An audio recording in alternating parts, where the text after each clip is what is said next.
வணக்கம் நண்பர்களே. நம்ம அனல் பறக்கும் ஆண்டுகள் என்ற தலைப்புல இருந்து ஒவ்வொரு பாடத்துக்கான ஆண்டுகளும் மற்றும் அதன் சார்ந்த நிகழ்வுகளும் பார்த்துட்டு வரோம். அதனுடைய அந்த வகையில இன்னைக்கு நம்ம பார்க்க போற வீடியோ வந்து 4வது வீடியோ. ஓகேங்களா? 4வது வீடியோவில் இன்னைக்கு நம்ம போட போற லெசன் என்ன அப்படின்னா 10th இருக்கிற 10வது பாடம், 10வது புத்தகத்துல இருக்கிற 10வது ஹிஸ்டரியில இருக்கிற லெசனு தமிழ்நாட்டில் சமூக மாற்றங்கள் அப்படின்ற தலைப்புல இருந்து. ஓகேங்களா? இதுல என்ன இருக்கும் அப்படின்னா நீதி கட்சி தொடங்கி நீதி கட்சி ஆட்சி உள்ள என்ன நடந்தது அதுல ஃபுல்லாவே இதுலதான் இருக்கும். அதே மாதிரி திராவிட மகாஜன சபை, அதாவது ஆதிராவிட மகாஜன சபை தொடங்கப்பட்டது எந்த ஆண்டு, யூனிவர்சிட்டிஸ் தொடங்கப்பட்டது எந்த ஆண்டு, நம்ம ஏற்கனவே கேட்டிருக்காங்க நிறைய முறை கொஸ்டின்ல. ஆந்திரா யூனிவர்சிட்டி எப்போ தொடங்கப்பட்டது, அண்ணாமலை யூனிவர்சிட்டி எப்போ தொடங்கப்பட்டது கேட்டிருக்காங்க. பணியாளர் தேர்வு வாரியம் தொடங்கப்பட்டது எப்போது, பணியாளர் தேர்வு ஆணையம் தொடங்கப்பட்டது எப்போது, இந்த ரெண்டுத்துக்கு என்ன வித்தியாசம் அப்படின்ற விஷயம். பணியாளர் தேர்வு வாரியம்னா நீதி கட்சி சார்பாக தொடங்கப்பட்டது. அதுக்கப்புறமா ஆங்கிலேய அரசு என்ன பண்ணாங்க, பணியாளர் தேர்வு ஆணையமா மாத்தினாங்க.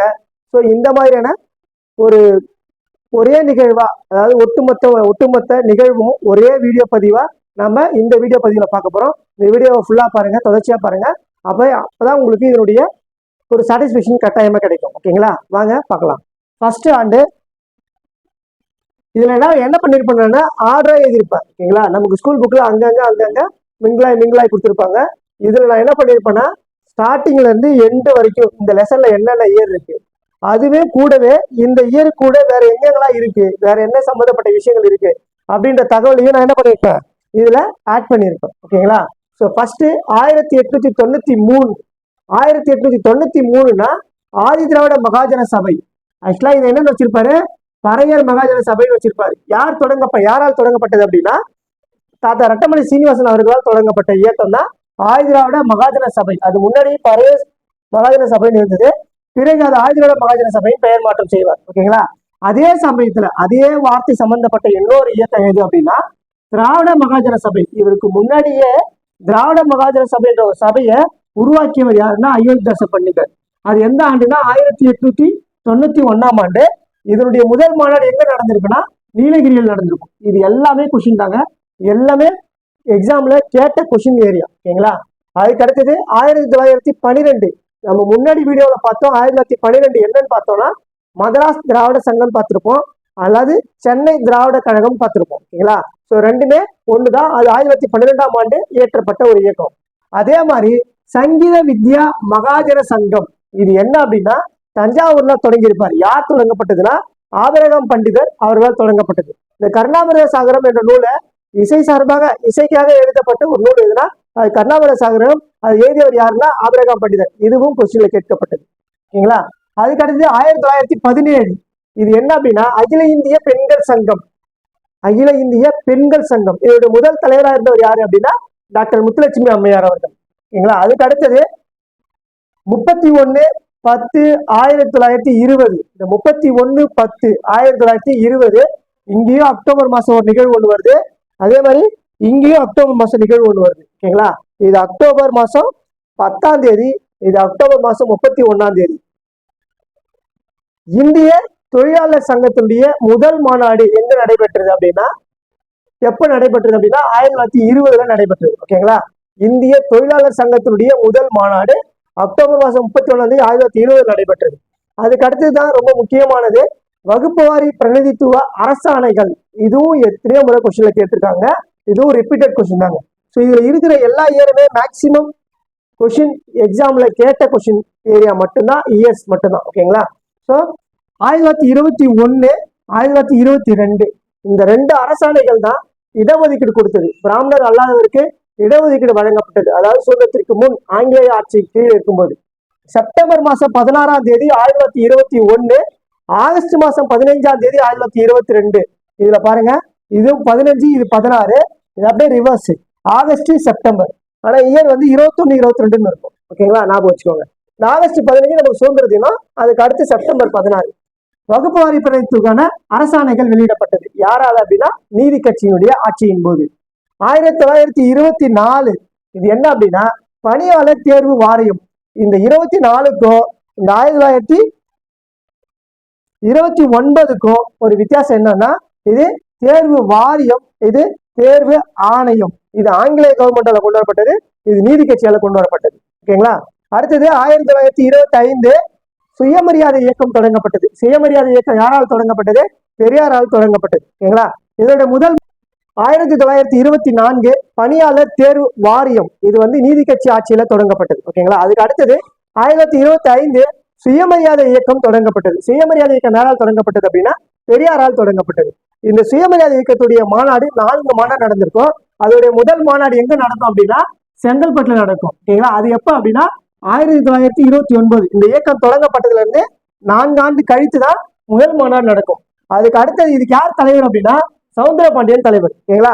இது ஷார்ட்கட் பாத்தீங்கன்னா சவுந்தரராஜன். சவுந்தரபாண்டியன் வந்து பட்டு வித்தாளர். செங்கல்பட்டு சவுந்தரபாண்டியன். ஓகேங்களா? ரெண்டாவது ஈரோட்ல நடக்கும். ரெண்டாவது மாநாடு எங்க? ஈரோட்ல நடக்கும். இது எப்ப நடந்ததுன்னா 1930 நடக்கும். அப்ப அதே கண்டினியூட்டி 29, 30, 31. ஓகேங்களா? அந்த 4வது மாநாடு மட்டும் 43 முடியும். 30 இது யார் தலைவர் அப்படின்னா ஜெய்கார். இதுக்கு ஷார்ட்கட் என்ன அப்படின்னா ரோடு. ஓகேங்களா? காரு, ரோட்ல கார் போகும். ஈரோட்ல 2வது மாநாடு ஜெய்கார் தலைவர். ஓகேங்களா? 3வது மாநாடு விருதுநகர் நடைபெற்றது. இது எந்த ஆண்டுன்னா 1931 ஆண்டு. இதுக்கு யார் அப்படின்னா தலைவர் கே சண்முகம். ஓகேங்களா? விருது வாங்குவாரு. சண்முகம் வந்து விருது வாங்கினார் வச்சுக்கோங்க. ஓகேங்களா? அடுத்து சேலம், இது வந்து 4வது மாநாடு. இந்த மாநாட்டுக்கு தான் யார் தலைவராக இருப்பாரு? பெரியார் வந்து தலைவராக இருப்பாரு. இது 1943 ஆண்டு நடைபெற்ற மாநாடு. ஓகேங்களா? அடுத்தது 1926 ஆந்திரா பல்கலைக்கழகம். 1926 தொடங்கப்பட்டது. ஆந்திரா பல்கலைக்கழகம் தொடங்கப்பட்டது. ஆனா இதுல இன்னொரு விஷயம் என்ன அப்படின்னா நமக்கு கவர்மெண்ட் மெட்டீரியல் இருக்கும். அதுல வந்து 1925 இருக்கும். ஓகேங்களா? ஆனா ஸ்கூல் புக்ல 1926 இருக்கும். ஆந்திரா பல்கலைக்கழகம் தொடங்கப்பட்டது. முதல்ல பெண்களுக்கு வாக்குரிமை அளிக்கப்பட்டது எந்த ஆண்டுனா அது 1921 ஆண்டு. அப்ப அந்த 1921 ஆண்டு அவங்களுக்கு சட்டசபையில உறுப்பினர் பிரதிநிதித்துவம் அளித்த உடனேயே யார் வந்து முதல் சட்டமேலவை உறுப்பினராக இருப்பாங்க அப்படின்னா டாக்டர் முத்துலட்சுமி அம்மையார் தான் சட்டமேலவை உறுப்பினருடைய முதல் உறுப்பினர், முதல் பெண் உறுப்பினர். ஓகேங்களா? அதுக்கு அடுத்து 1927 அகில இந்திய பெண்கள் மாநாடு. அகில இந்திய பெண்கள் சங்கம் தொடங்கப்பட்டது எப்ப அப்படின்னா 1917. அதுல இருந்து 10 வருஷம் கழிச்சு தான் என்ன பண்றாங்க 1927 மாநாடு நடத்துவாங்க. ஓகேங்களா? அகில இந்திய பெண்கள் மாநாடு எப்பன்னு கேட்டா 1927. அதுக்கடுத்து 1928 அகில இந்திய ஒடுக்கப்பட்டோர் சங்கம். அகில இந்திய ஒடுக்கப்பட்டோர் சங்கம் எப்ப ஆரம்பிக்கப்பட்டது? யாரால் ஆரம்பிக்கப்பட்டதுன்னா MC ராஜா. இவரை பத்தின ஒரு விஷயம் என்ன அப்படின்னா இவர் தான் முதல்ல ஆதிதிராவிடைய மக்கள்ல இருந்து தேர்ந்தெடுக்கப்பட்ட முதல் சட்டமன்ற உறுப்பினர். இதுவும் எக்ஸாம்ல கேட்ட கொஸ்டின். ஓகேங்களா? அடுத்தது 1929 ஆண்டு இது பணியாளர் தேர்வு ஆணையம். இது ஆங்கிலேயருடைய கவர்மெண்டால கொண்டு வரப்பட்டது. நீதி கட்சி கொண்டு வரப்பட்ட அந்த வாரியத்தை அடிப்படையில வச்சுதான் இது இவங்க கொண்டு வருவாங்க. ஓகேங்களா? அதுக்கு அடுத்தது 1929 என்ன இருக்கு? அண்ணாமலை யூனிவர்சிட்டி தொடங்கப்பட்டது. நம்ம சிதம்பரத்தில் இருக்கிற அண்ணாமலை யூனிவர்சிட்டி எப்ப தொடங்கப்பட்டது? 1929 தொடங்கப்பட்டது. ஆந்திரா யூனிவர்சிட்டி எப்ப தொடங்கப்பட்டது? 1926. இது எதுக்கு தொடங்கியிருப்பாங்கன்னா தெலுங்கு மொழியினுடைய வளர்ச்சிக்காக இதை தொடங்கியிருப்பாங்க. இது தமிழ் மொழியின் வளர்ச்சிக்காக இதை தொடங்கியிருப்பாங்க. ஓகேங்களா? அடுத்து 1930 ஆண்டு தேவதாசி ஒழிப்பு மசோதா. இந்த தேவதாசி முறையை ஒழிக்கிறதுக்காக முத்துலட்சுமி அம்மையார் மிக கடுமையா போராடி இருப்பாங்க. அந்த போராட்டத்தின் அடிப்படையில் இவங்க உறுப்பினர் ஆனதுக்கு அப்புறமா இவங்க என்ன பண்ணிருப்பாங்க அப்படின்னா சட்டசபையில தேவதாசி ஒழிக்கிறதுக்காக மசோதா கொண்டு வருவாங்க. இந்த மசோதாவுக்கு ஆதரவு தெரிவிச்சு தேவதாசி ஒழிப்பு மசோதாவுக்கு ஆதரவு தெரிவிக்கும் வகையில திருவிக்காவும் பெரியாரும் இவங்க எல்லாம் சப்போர்ட் பண்ணிருப்பாங்க. ஓகேங்களா? ஆனா 1930 தான் இவங்க மசோதா கொண்டு வந்திருப்பாங்க. இது எப்ப நமக்கு ஒழிப்பு சட்டமா மாறுச்சு அப்படின்னா 1947 அக்டோபர் மாசம் 9ஆம் தேதி தான் தேவதாசி ஒழிப்பு சட்டமாக நிறைவேற்றப்பட்டது. ஓகேங்களா? அதுக்கு அடுத்தது 1943 ஆண்டு முதல் தமிழ் இசை மாநாடு. இங்க 1943 2 விஷயம் இருக்கு. 1943 நடைபெற்றது முதல் தமிழ் இசை மாநாடு ஒண்ணு. 1943 சேலத்தில் நடத்தப்பட்ட சுயமரியாதை இயக்கத்தினுடைய 4வது மாநாடு பெரியார் தலைவராக இருப்பார்ல, அதுவும் இதுவும் ஒரே ஆண்டு. ஓகேங்களா? 1943. இதுல இருந்து தமிழ்நாட்டில் சமூக மாற்றங்கள் சம்பந்தப்பட்ட தலைப்புல இருந்து முக்கியமான ஆண்டுகளும் கூடுதலான அதனுடைய மாநாடு அது சம்பந்தப்பட்ட ஆண்டுகளும் நம்ம தெளிவா இந்த வீடியோல பார்த்துட்டோம். ஓகேங்களா?